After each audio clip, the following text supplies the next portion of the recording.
ഒന്ന് പേര് ചോദിക്കുക. സമരം നടന്നുകൊടുക്കുമ്പോ നിങ്ങളല്ല ഏത് പോലീസാ? കേരളത്തിലെ ഗവൺമെന്റിന് മോശം ഉണ്ടാക്കരുത്. ജനുവരി 4-നാണ് കണ്ണൂർ കളക്ട്രേറ്റ് വളപ്പിൽ SIയും MLAയും തമ്മിൽ വാക്കേറ്റമുണ്ടായത്. നേഴ്സുമാരുടെ പ്രതിഷേധ മാർച്ച് കളക്ട്രേറ്റ് വളപ്പിനുള്ളിൽ അനുമതിയില്ലാതെ പ്രവേശിച്ചതിനെ തുടർന്നായിരുന്നു തർക്കം. കണ്ണൂർ ടൗൺ SIക്കെതിരെ അതിരൂക്ഷമായി പ്രതികരിച്ച Vijin MLA Kannur city police കമ്മീഷണർക്ക് പരാതിയും നൽകി. മോശമായി പെരുമാറിയ SI ഷമീലിനെതിരെ നടപടിയെടുക്കണമെന്നായിരുന്നു ആവശ്യം. കണ്ണൂർ ACP നടത്തിയ അന്വേഷണത്തിൽ SIക്ക് വീഴ്ച സംഭവിച്ചതായും കണ്ടെത്തി. MLAയെ അറിയില്ലെന്നായിരുന്നു SI നൽകിയ മൊഴി.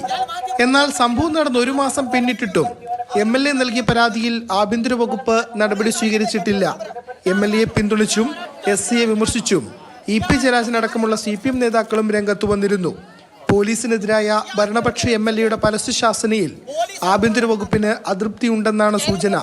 പാർട്ടി MLAയും പോലീസും നേർക്കുനേർ പോരടിച്ച വിഷയത്തിലെ ആഭ്യന്തര വകുപ്പിന്റെ നിലപാട് അണികൾക്കിടയിലും ചർച്ചകൾക്ക് വഴിയൊരുക്കാനിടയുണ്ട്. മാതൃഭൂമി ന്യൂസ്, കണ്ണൂർ.